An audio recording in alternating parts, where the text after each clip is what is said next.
O Ciência Suja tem o selo da Rádio Guarda-Chuva. Jornalismo para quem gosta de ouvir.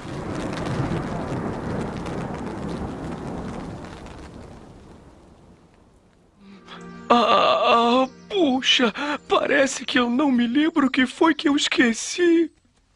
Você pode me dizer? Bem, Pooh, para responder a sua pergunta, vamos ter que contar uma história.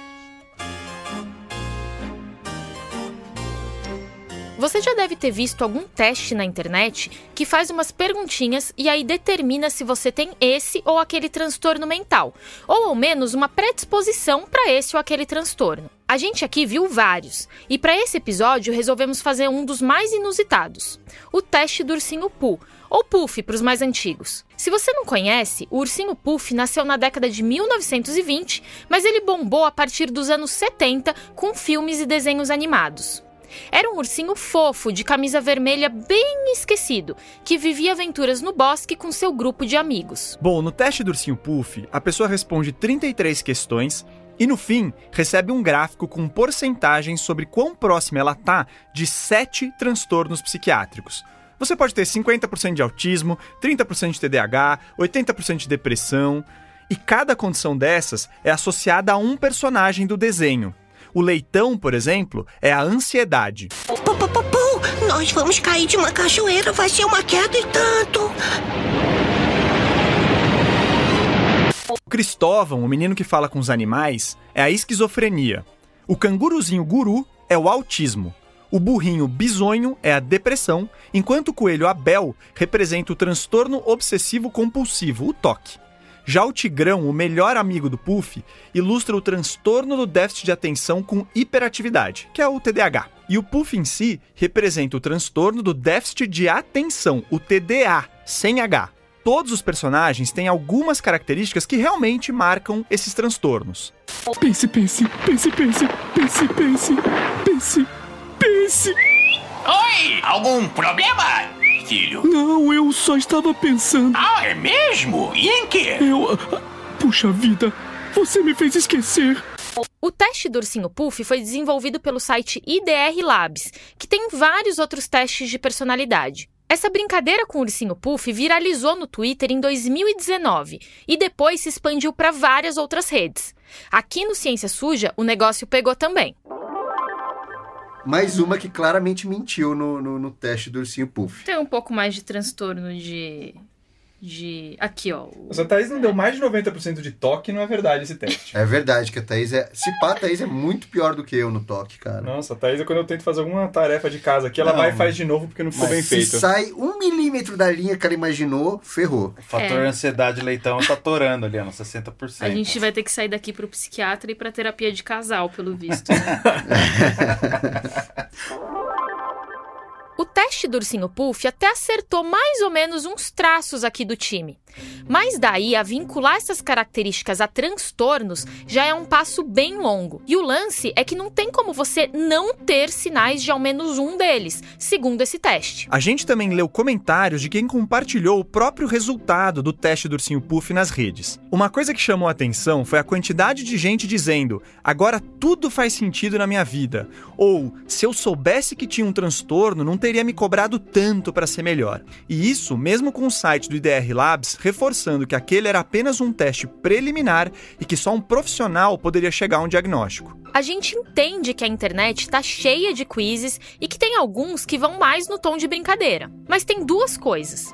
Uma é que o teste do ursinho Puff tem toda uma cara de ciência. Ele vem carregado de referências científicas e diz que é um dos poucos submetidos a controles e validação estatística. Então, o pessoal tende a levar a sério mesmo. O segundo ponto é que testes assim podem colocar na cabeça das pessoas que elas têm um transtorno, e isso dificulta o trabalho dos próprios profissionais de saúde. Não é incomum que pacientes reforcem comportamentos de listas que leram na internet depois de darem um Google no assunto, ou que cheguem no consultório já com uma espécie de autodiagnóstico. O filósofo canadense Ian Hacking foi um dos primeiros a perceber que um rótulo é capaz de transformar uma pessoa, e ela pode transformar esse rótulo também. Foi o que ele chamou de efeito de arco. Este é um teste para ver se você tem TDAH. Tudo melhorou quando eu descobri que isso tem nome: TDAH. 5 sinais que você pode ter TDAH. Coisas sobre o TDAH que ninguém fala sobre, parte 2. O transtorno do déficit de atenção e hiperatividade tá bombando nas redes sociais. Já existem até startups arrecadando milhões em rodadas de investimentos com a promessa de facilitar a vida dos diagnosticados. Isso sem falar nos coaches de TDAH, que dão dicas e mentorias para quem tem um laudo e quer aprimorar o foco. E aqui tem um problemão. Um estudo publicado no Jornal Canadense de Psiquiatria analisou vídeos publicados no TikTok sobre o TDAH e mostrou que 52% dos conteúdos são enganosos, 27% se baseiam em experiências pessoais e só 21% são realmente úteis. Ou seja, o ambiente atual está cheio de cascas de banana e é propenso a diagnósticos apressados. Tudo fica ainda mais preocupante se a gente levar em conta que 1/3 da geração Z consulta o TikTok para questões de saúde e outros 44% vão para o YouTube antes de falar com um médico, segundo uma pesquisa feita com 2.000 adultos nos Estados Unidos. E o lance é que tem setores interessados em transformar toda a desatenção ou ansiedade em patologia, para além das startups e dos coaches, né? Em 2015, dados da Anvisa apontaram um crescimento de 21% na venda de metilfenidato no Brasil, que é o princípio ativo da Ritalina, aquele remédio famoso usado em casos de TDAH por aumentar a concentração. Na época, o Ministério da Saúde chegou a questionar as estimativas sobre a frequência do problema entre crianças e adolescentes, que variavam de 0,9% até incríveis 26,8%. Já o Conselho Federal de Farmácia estima que entre 2019 e 2022, as vendas de antidepressivos e estabilizadores de humor cresceram 36% no Brasil. Dados da plataforma SEMrush, que analisa o que as pessoas mais têm pesquisado na internet, mostram que o termo Ritalina tem um volume mensal de 200 mil buscas no Brasil. O Venvance, um remédio aprovado para TDAH, mas que tem sido desviado para dar um gás extra a médicos, profissionais do mercado financeiro e concurseiros, gera 135 mil buscas por mês. E calma, que a gente vai entrar nisso mais pra frente. Ok.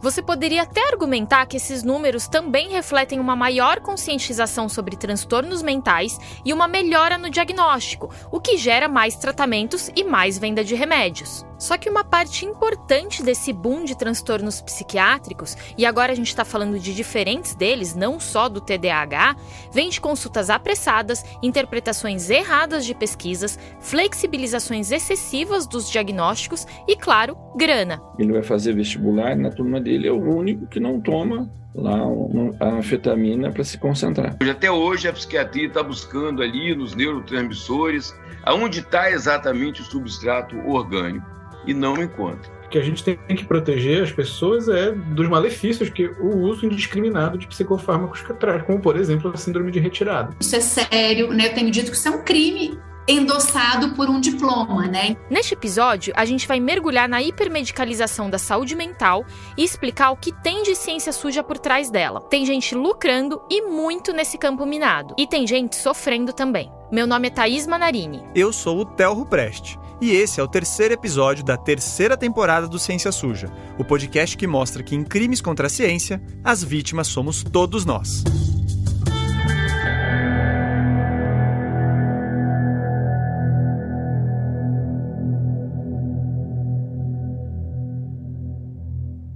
Bom, pessoal, eu acho que é importante a gente dizer logo de cara que o Ciência Suja está longe de ser contra o diagnóstico e o tratamento adequado de transtornos mentais. A gente sabe quão importante é para alguém que realmente tem um quadro psiquiátrico ser bem cuidado, inclusive com o que há de melhor à disposição, seja isso remédio ou não. Mas esse episódio aqui não é sobre isso. E quem pode falar melhor de como surgiu essa pauta é a Lívia Inácio, uma jornalista de Curitiba com experiência em saúde e que participou daquela nossa chamada de pautas. Para quem não ouviu o episódio anterior sobre a organoterapia, a gente pela primeira vez pediu para jornalistas e divulgadores científicos mandarem sugestões de temas para conduzirem por aqui. E a Lívia foi uma das selecionadas. Conta aí, Lívia. Oi, gente! Então, achei importante abordar esse assunto porque a psiquiatria ainda hoje tem poucos consensos. E a gente vê muita figura de autoridade ignorando isso e espalhando hipóteses como se fossem certezas. Por exemplo, dizer categoricamente que depressão é fruto do desbalanço químico de uma ou outra substância é irresponsável. Primeiro, porque ninguém tem prova disso. E tudo leva a crer que a história é bem mais complexa, como a gente vai contar. E segundo, porque esse modo de pensar pode levar a uso desnecessário de remédios, e isso é só o começo. Tá, mas Lívia, o que o povo quer saber é como você foi no teste do Ursinho Puff. Então, eu bati 80% de transtorno do déficit de atenção. Não vou negar que fez um pouco de sentido, mas é aquilo que a Thaís falou antes. Você sempre vai ter alguma coisa.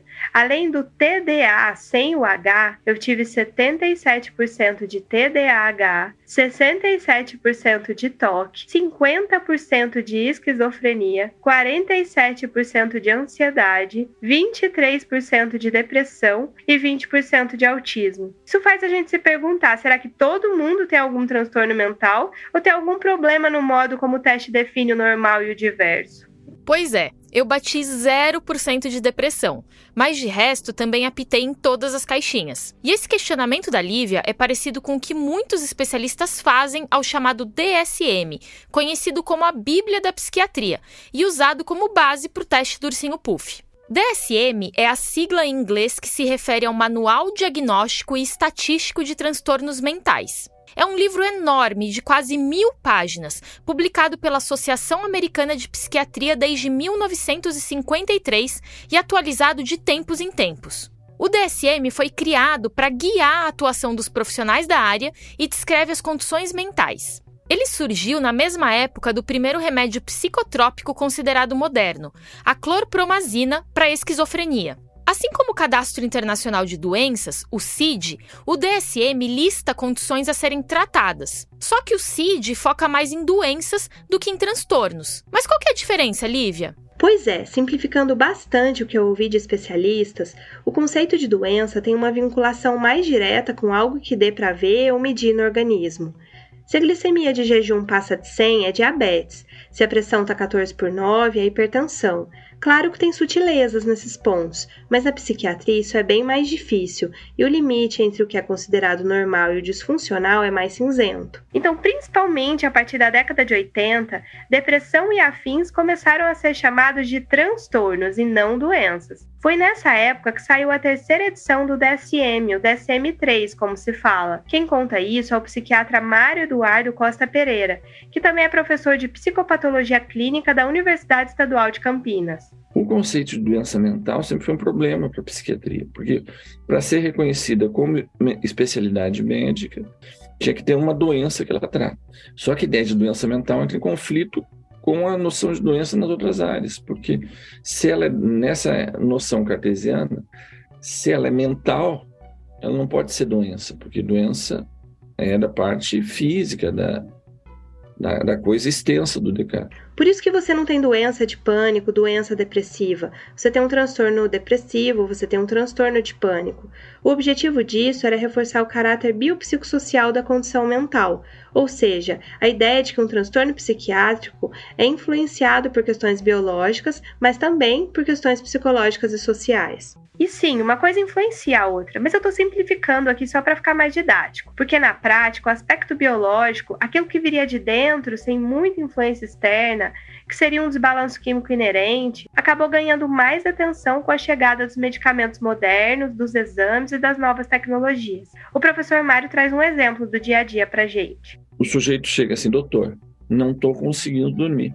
Estou com insônia muito grave já há bastante tempo. Eu posso fazer exames laboratoriais, exames eletroencefalográficos, posso fazer uma polissonografia, eu posso fazer um diagnóstico completo, eu posso medicá-lo, eu posso controlar o transtorno de sono dele, sem em nenhum momento ter feito a pergunta para ele, mas o que está te tirando o sono? Ela está satisfeita com o emprego dela? Ela está lá com os conflitos neuróticos dela? Ela está perturbada com a situação social do país? Ela está numa população indígena que está sendo atacada e destruída? Pesquisadores da saúde coletiva chamam de medicalização o processo que transforma questões da vida em condições médicas.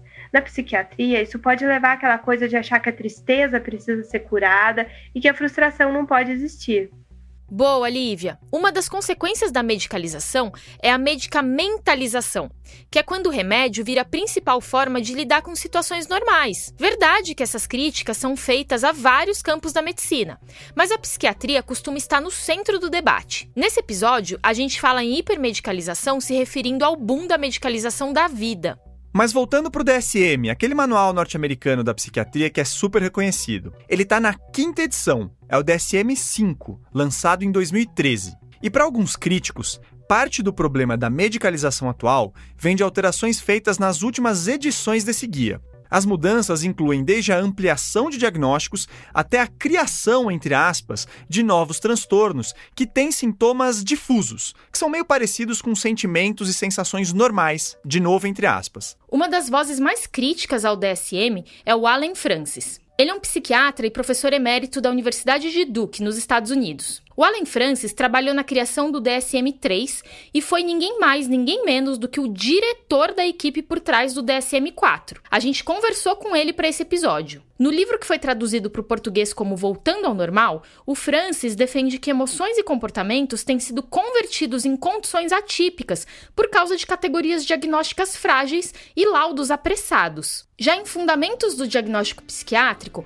um livro mais técnico traduzido no Brasil pela ArtMed, que é a editora oficial da Associação Brasileira de Psiquiatria, ele critica o DSM-5 e sugere diretrizes para um parecer médico mais seguro. A gente destacou um trecho para vocês. O DSM-5 sofre a infeliz combinação de ambições excessivamente elevadas e de uma metodologia frouxa. Sua esperança otimista era criar um avanço revolucionário na psiquiatria. Em vez disso, o triste resultado é um manual que não é nem seguro nem cientificamente correto. Por exemplo, ele introduziu novos transtornos que permeiam o tênue limite da normalidade: transtorno de compulsão alimentar, transtorno neurocognitivo leve e transtorno disruptivo da desregulação do humor. A menos que esses diagnósticos sejam usados com moderação, milhões de pessoas essencialmente normais serão mal diagnosticadas e submetidas a tratamentos potencialmente danosos e estigma desnecessário. Só para contextualizar, compulsão alimentar seria comer mais comida do que o esperado por uma circunstância, ou não ter controle sobre a sua ingestão. O transtorno neurocognitivo leve é marcado por alterações da memória, da orientação e da capacidade de aprender e de se concentrar. E o transtorno disruptivo da desregulação do humor é uma condição infantil caracterizada por raiva intensa, irritabilidade e mau comportamento. Eu tô sendo bem simplista, viu, gente? Mas acho que dá para ter uma ideia de como esses transtornos podem ser confundidos com comportamentos ditos normais, se o profissional não tiver cautela. Agora, vamos voltar para o texto do Francis.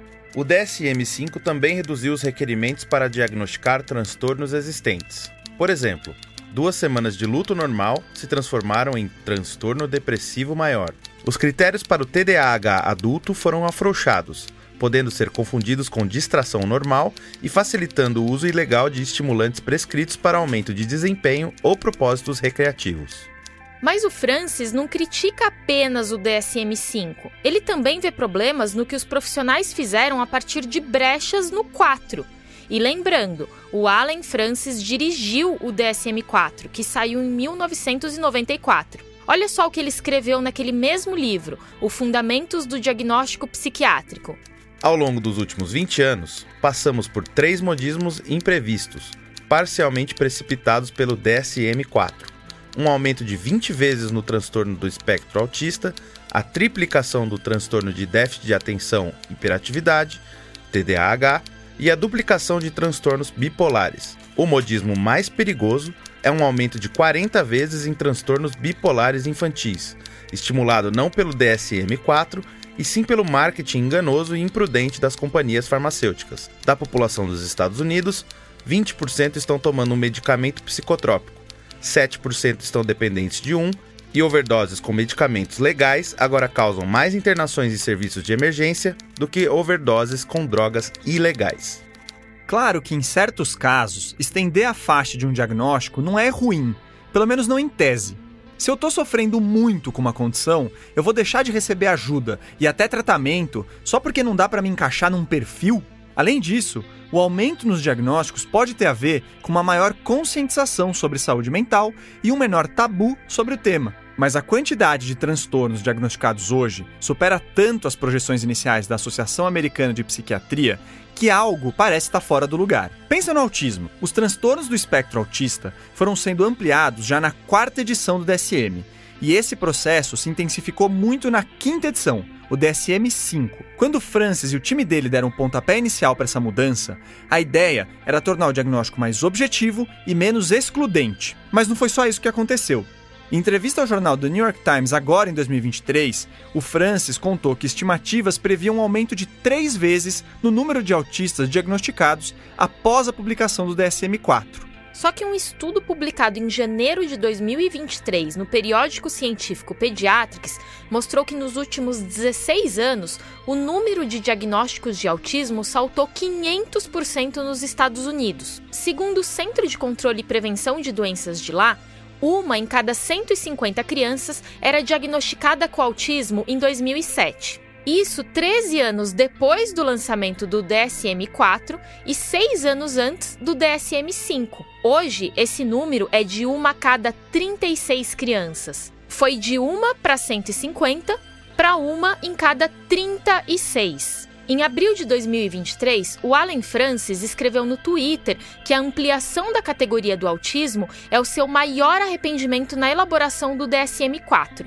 Aliás, um adendo aqui. Tem gente mal intencionada que atribui o crescimento do autismo a vacinas, e especialmente a tríplice viral, que protege contra sarampo, cachumba e rubéola. E isso é besteira. Diversos estudos descartaram essa hipótese e no episódio Ameaça Antivacina a gente conta quem criou essa mentira.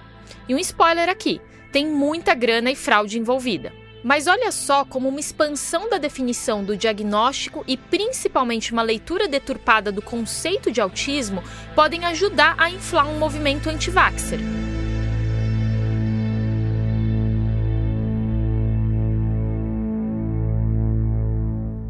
Ainda sobre o autismo e o superdiagnóstico, o Allen Francis falou algo bem interessante quando conversou com a gente. It's never useful to overdiagnose. Nunca é útil superdiagnosticar uma condição. Uma vez que o diagnóstico é dado, ele ganha vida própria, podendo assombrar uma pessoa pelo resto da vida. Então eu sempre recomendo cautela e avaliação extensa antes de dar um diagnóstico. Imagine você pautar sua vida em torno de um diagnóstico mal feito. Pensa nas mudanças na rotina, nas limitações, no possível estigma. E pensa nos gastos com remédios. Nos Estados Unidos e provavelmente em todo o mundo, a porcentagem de pessoas com transtorno mental grave é estimada em cerca de 5%. Assim, podemos dizer que 5% da população tem um transtorno mental grave. Todos no mundo concordam que precisam ser tratados. A maioria deles deve estar sob medicação, mas estudos epidemiológicos nos Estados Unidos mostram que 20% das pessoas estão recebendo medicação psiquiátrica. Isso parece um número ridiculamente elevado.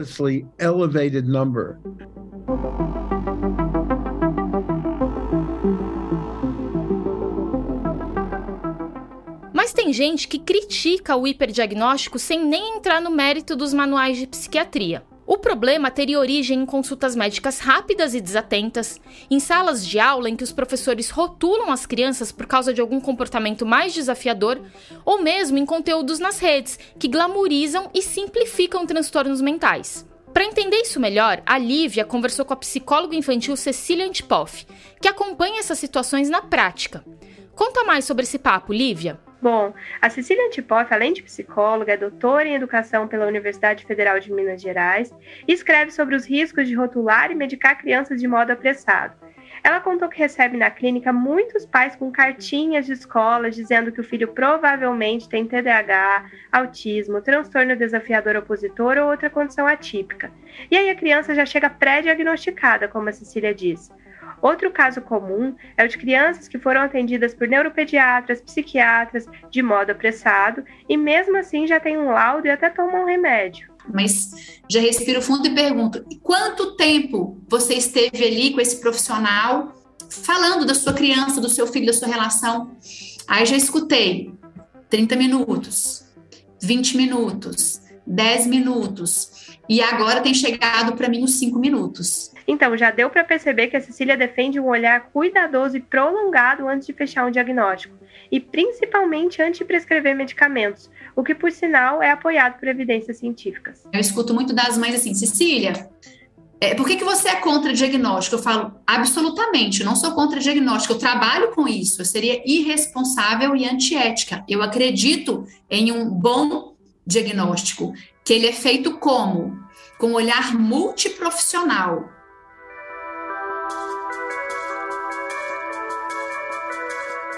Depois de ouvir a Cecília, a Lívia resolveu checar se profissionais da atenção primária também enfrentam esse tipo de problema, porque no fim eles são a porta de entrada para o serviço público de saúde. E ela marcou uma entrevista com os médicos de família e comunidade Felipe Augusto Moraes de Souza e Felipe Monte Cardoso. Os dois têm acompanhado um boom de diagnósticos no SUS e o uso excessivo de psicofármacos. Pois é. O Felipe Monte Cardoso destacou que as equipes de atenção primária estão sobrecarregadas, e isso é um problemão para o cuidado com a saúde mental, que exige tempo. Por uma questão de pressão assistencial, né? A gente trabalha com muitas equipes superlotadas, sobrecarregadas. Então, os profissionais, não só os médicos, mas todo mundo que trabalha no posto, ouve o sofrimento das pessoas. Mas esse não é o único problema. O outro ponto é a falta de formação de muitos dos profissionais, de tentar entender. Falou, olha, vamos ouvir. Às vezes a pessoa veio procurar a gente no pior dia dela das últimas semanas, né? Não vamos evitar cravar um diagnóstico, vamos evitar dar um rótulo de um nome de uma doença, porque a gente vai precisar de mais tempo. Talvez algumas consultas subsequentes, né? O outro Felipe, o Felipe Augusto Moraes de Souza, complementou esse assunto. A gente acaba percebendo muitas vezes os alunos, os médicos residentes, falar, eu só sei passar a medicação para essa pessoa. E não valoriza, inclusive, a própria escuta que fez em relação a ela. E não tem, muitas vezes, a paciência de perceber que isso vai ter resultado daqui a uma semana, quando a gente marca para essa pessoa voltar. Ou seja, se faltam tempo, formação e estrutura para os profissionais que estão no campo, sobra receita médica para resolver rápido, entre aspas, as questões de saúde mental. Na volta do intervalo, a gente vai falar mais sobre a hipermedicalização.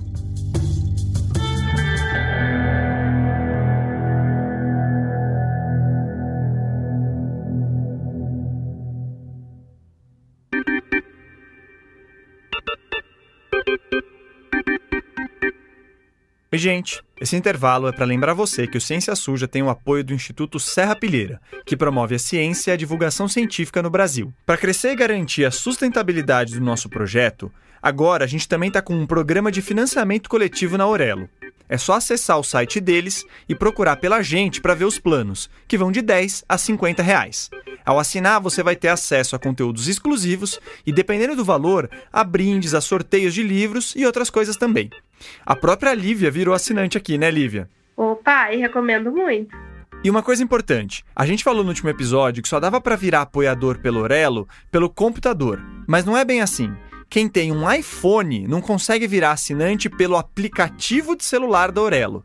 Mas mesmo com iPhone, é só acessar a página orelo.cc/ciência suja pelo celular que você vai conseguir. Ou pelo computador mesmo.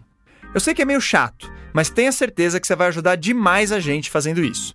E aproveitando, fica aqui o nosso agradecimento especial aos apoiadores do Plano Paladinos da Ciência, a Mariana Ferreira, o Maurício Terra, o Rômulo Neves e a Patrícia Maria. E agora vamos voltar para o episódio.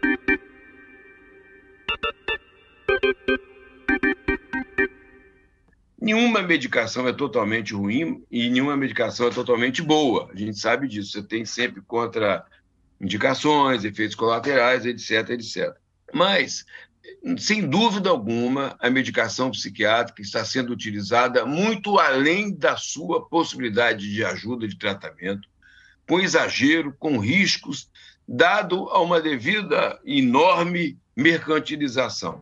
Esse que você escutou agora é o Paulo Amarante. Ele é professor da Fundação Oswaldo Cruz e já escreveu vários livros e artigos sobre medicalização na psiquiatria. E assim, nem ele e nem nós aqui do Ciência Suja queremos dizer que um único vilão está por trás disso tudo. O terreno é complexo, como já deu para perceber. Mas você deve imaginar que tem dedo da indústria farmacêutica nessa bagunça. E é com essa polêmica que a gente abre o bloco. Se vira aí, Lívia. Eu vou tentar. O Paulo Amarante e outros críticos da medicalização da vida, como a médica norte-americana Marcia Angel, defendem que a concepção hegemônica dos transtornos mentais está muito vinculada ao efeito de medicações psiquiátricas. Por exemplo, a esquizofrenia é um fenômeno legítimo, tem pessoas que sofrem com ele, então faz sentido catalogá-lo. Acontece que lá em 1911, quando ela foi categorizada, os aspectos químicos não eram centrais na sua definição. Só que nos anos 50, isso começou a mudar.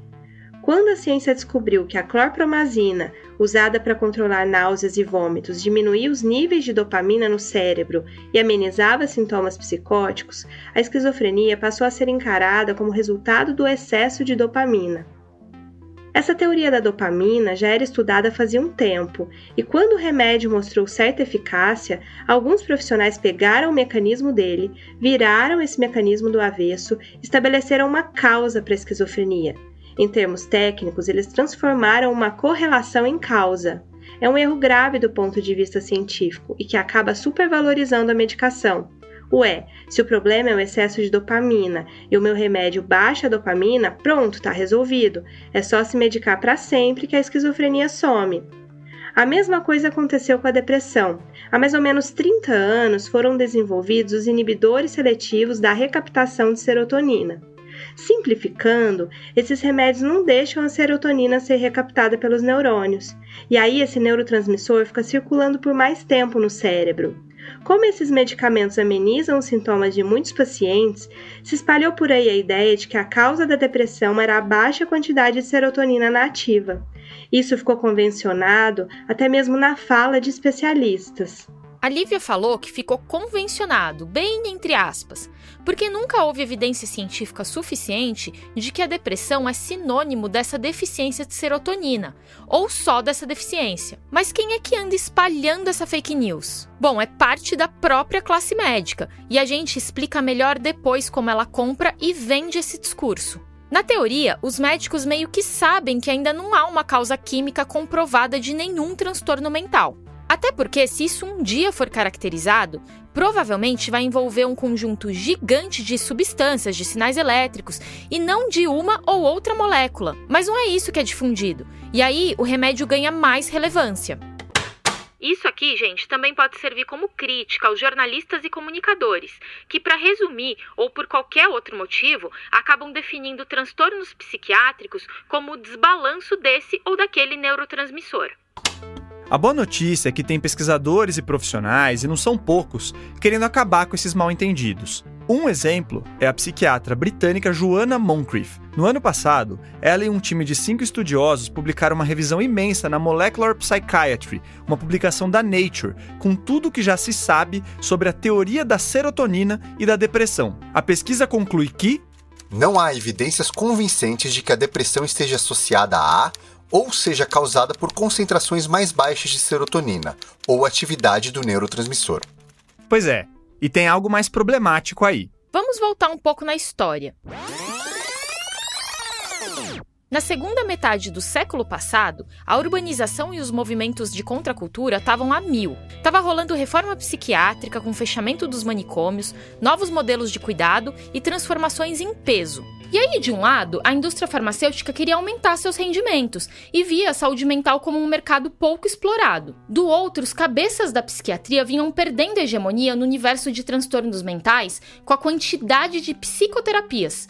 Aquelas conversas mais alongadas entre paciente e profissional mesmo, que não paravam de crescer naquela época. E nesse contexto todo, o argumento de que transtornos mentais eram causados por desregulações de substâncias no cérebro fortaleceria um poder que outras frentes terapêuticas não teriam, o de receitar medicações, que é algo restrito a médicos. Ou seja, esse argumento servia tanto para preservar a carreira e o prestígio de um pessoal, quanto para dar mais din-din para a farma. A indústria farmacêutica é que vai impor um pouco essa denominação de antipsicóticos e antidepressivos, para dar uma vinculação a uma ideia de um medicamento que combate a causa de uma enfermidade. Da mesma forma que o antibiótico, que o anti-inflamatório, que o antipirético, né, para febre, etc. Tá aí o Paulo Amarante de novo. Mas pensa comigo, se o antidepressivo age no lugar X e o lugar X é a causa da depressão, a gente deveria esperar taxas altíssimas de sucesso com esse tipo de remédio, né? Então, entre os anos 1990 e 2000, o psicólogo Irving Kirsch, que é professor da Escola Médica de Harvard, resolveu pesquisar a eficácia dos antidepressivos aprovados nos Estados Unidos. O Kirsch analisou 42 ensaios clínicos de 6 remédios licenciados. Os estudos foram obtidos por meio da Lei de Acesso à Informação dos Estados Unidos. E aí, o psicólogo descobriu que 82% dos placebos usados nas pesquisas eram tão eficazes para amenizar os sintomas da depressão leve quanto o remédio real oficial. Já um estudo multicêntrico na América Latina, que contou com a participação da Universidade Federal de Minas Gerais, mostrou que no Brasil, 40% dos pacientes não respondem aos antidepressivos convencionais. Uma ponderação aqui. Também tem estudos sérios mostrando a eficiência dos antidepressivos, principalmente em casos graves de depressão. Uma meta-análise publicada no The Lancet no ano passado e conduzida por pesquisadores da Universidade de Oxford apontou que os 21 medicamentos mais receitados para esse quadro são realmente efetivos para pacientes com a chamada depressão maior. Boa, verdade, Thaís. O ponto aqui é mostrar com números e pesquisas que essa ideia de um desbalanço químico simples de uma molécula, tá por trás de transtornos psiquiátricos, é uma furada. Mas é uma furada que rende uma grana. E, aliás, o Irving Kirsch também constatou que certas medicações com pouca ou nenhuma ação na serotonina também eram capazes de aliviar graus leves da depressão. Essas histórias estão detalhadas no livro dele, As Novas Drogas do Imperador, que foi publicado em 2009. Então, recapitulando, a depressão existe e precisa ser tratada, mas não se conhece uma raiz química dela e nem todo mundo que apresenta essa condição tem alguma deficiência de serotonina. Medicamentos que atuam sobre esse neurotransmissor podem ajudar, mas não funcionam para todos e não são milagrosos nem dispensam outras abordagens. E o Allen Francis, que é um insider da Associação Americana de Psiquiatria, contou pra gente que os diferentes transtornos indicados para entrar no DSM têm lá seus lobbies. Em parte, há especialistas que defendem rótulos por uma vinculação afetiva ou intelectual com eles, mas as indústrias de remédios também exercem uma certa pressão. O resultado disso são aquelas distorções diagnósticas que o Francis já mencionou.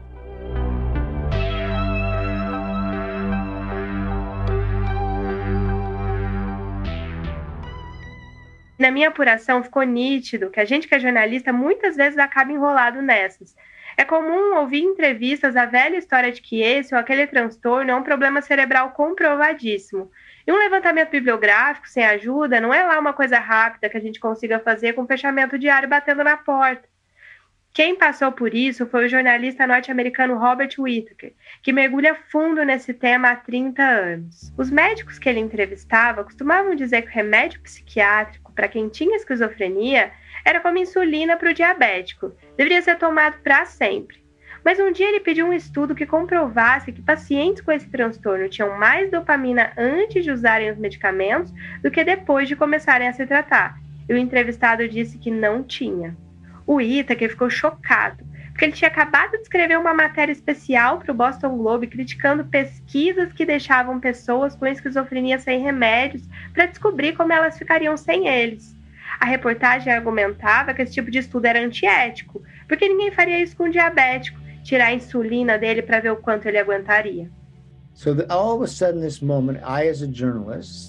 Eu, como jornalista, me lembro de ter dito: devo ser um veículo da verdade. Temos relatado uma ideia falsa de que as pessoas têm desequilíbrios químicos no cérebro, que foram descobertos, e é por isso que você tem que usar essas drogas. E quando eu investigo e peço alguma confirmação dessa história, eles dizem: não é realmente verdade.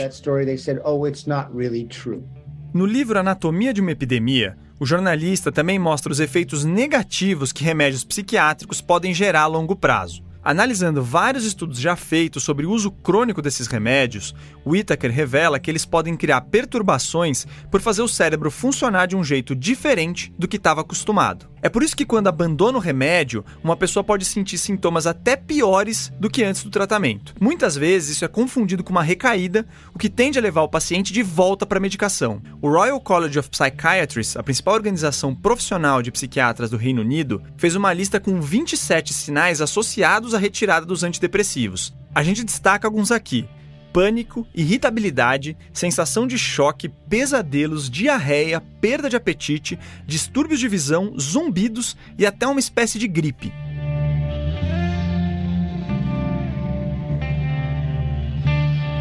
Voltando para a questão das causas biológicas, a Lívia falou com uma psicóloga que trouxe uma visão bem interessante. É a Luciana Kalimann, professora da Escola Superior de Educação de Lisboa e uma das principais pesquisadoras brasileiras sobre o TDAH. Dizer que tudo que acontece na minha vida tem um efeito biológico é uma coisa, né? Dizer que as coisas que acontecem comigo têm uma causa biológica é outra.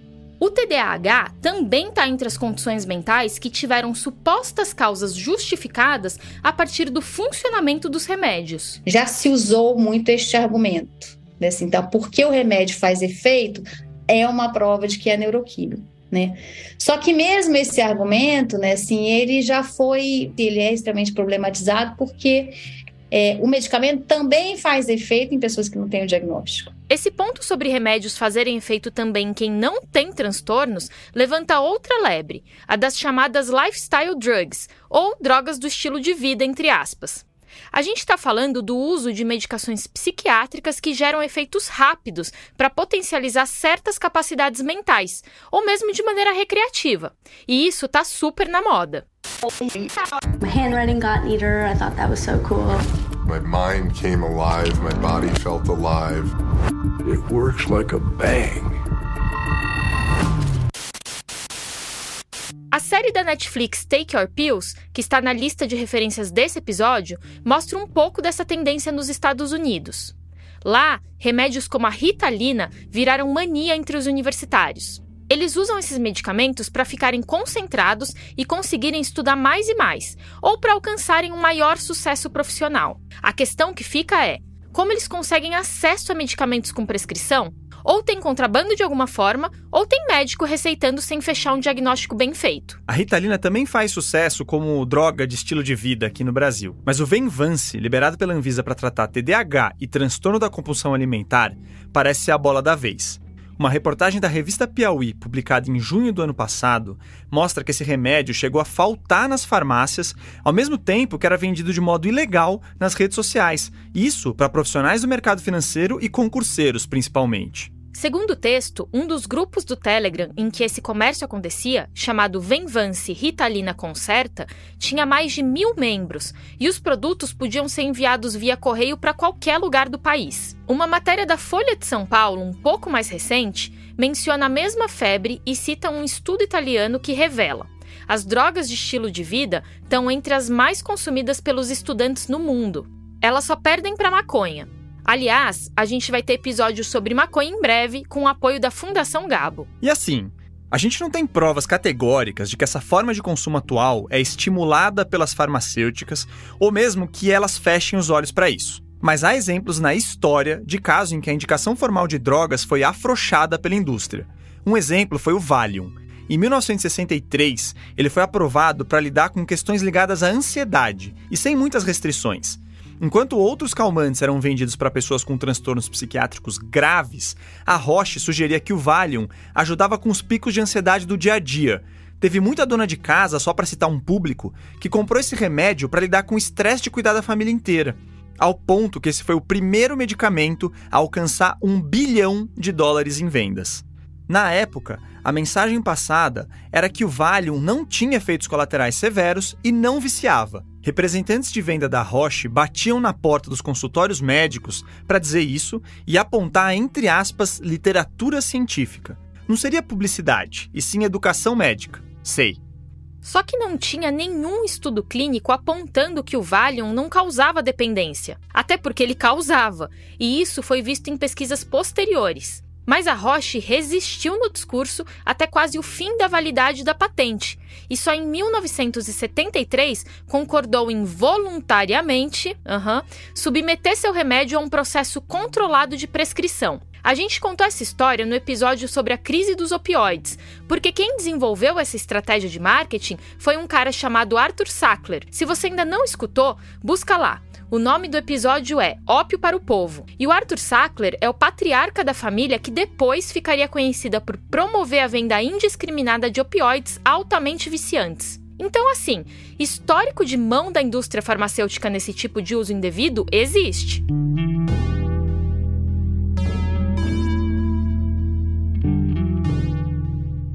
De qualquer jeito, esse movimento moderno das drogas de estilo de vida denuncia outra face desse ambiente de hipermedicalização. Cara, que mundo é esse em que um monte de gente toma remédio controlado para conseguir superar o coleguinha no ambiente acadêmico ou no trabalho? Tem algo no nosso entorno que não tá legal. É por isso que muitos críticos defendem que a saúde mental precisa ser considerada com base em uma lógica coletiva. Ouve só o Paulo Amarante. A língua inglesa usa mental disorder, desordem mental, o distúrbio da ordem mental. Então, qual é essa ordem? É uma ordem dada ontologicamente de um suposto ser ideal, feliz, com bem-estar, que não tenha sofrimento, né? E que serve como uma espécie de tipo psicológico ideal, que não existe.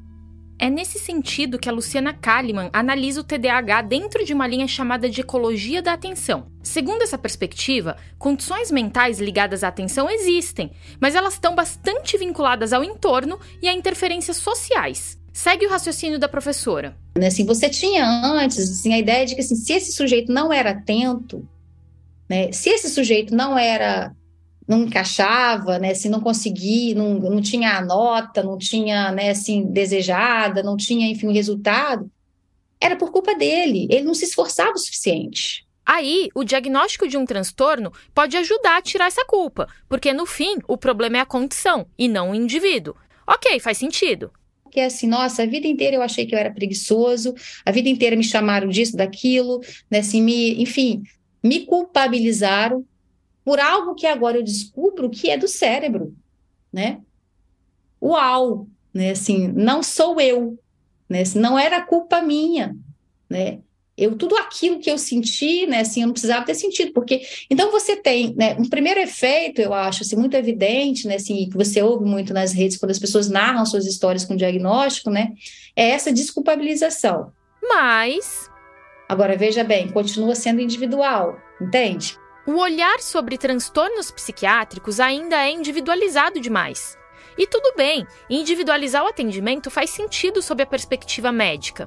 A gente também precisa dizer que há questões genéticas por trás dos transtornos psiquiátricos, em especial para condições como esquizofrenia e autismo. Mas para conter esses problemas, ou o sofrimento exagerado, ou o uso de remédios para situações cotidianas, a gente precisa também olhar para os lados. Esse mundo altamente acelerado e competitivo não tá batendo bem, não. A gente se acostumou a buscar soluções rápidas para tudo. Eu posso ter um banquete em casa 1 hora depois de mexer um pouquinho no celular, ou viajar para o outro lado do mundo em mais ou menos um dia. E nessa vida alucinante, o povo começa a querer cura para tristeza, para estresse, ou o que for, com um comprimidinho só. E não é assim. Os remédios podem fazer parte do cuidado, sem dúvida, mas eles são destinados a casos selecionados e, idealmente, depois de uma boa avaliação. Dar remédio para todo mundo é banalizar o diagnóstico, é sabotar o efeito desses remédios e é contribuir para um mundo que ignora dores reais. Não é não, Lívia? Sim, concordo. O Ítalo diz que a psiquiatria é um campo minado. Porque a gente vê muito interesse em jogo, debates em que a ciência é pouco utilizada ou até deturpada. Mas acho que também é um espaço de construção, viu? Tem muita cabeça pensando junto em novas formas de amenizar o sofrimento humano. Sim, mas para que as verdades apareçam, a gente precisa tirar umas sujeirinhas do caminho, né, Lívia? Por isso eu quis me juntar a vocês. Muito obrigada, gente. A honra é toda nossa. E um recado final para quem tá ouvindo. Cuide da sua saúde mental. Converse com psiquiatras ou psicólogos, não abandone tratamentos por conta própria e não se automedique. E o mais importante, Nada de sair achando que você tem um transtorno só porque viu um vídeo ou fez o teste do ursinho Puff. Puxa vida, vai ver, não era uma ideia tão boa assim no fim das contas. Não era mesmo, Puff.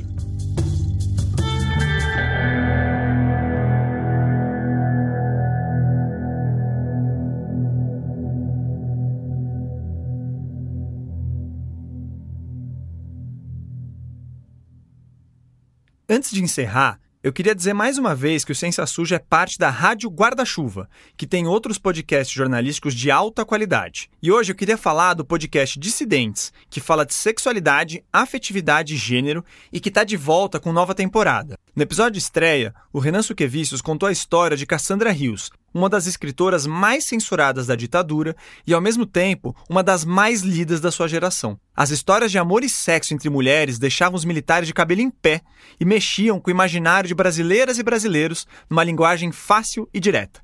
Sem querer, a Cassandra se tornou um mito e você vai entender o porquê no Dissidentes. Ouve lá que vale muito a pena. O Ciência Suja é apresentado por mim, Thaís Manarini, e por mim, Telro Preste. Este episódio foi produzido pela Lívia Inácio. O roteiro também é dela, com a edição do Theo e as orientações do Pedro Belo, da Chloé Pinheiro e da Thaís Manarini. As trilhas e a edição de som são do Felipe Barbosa.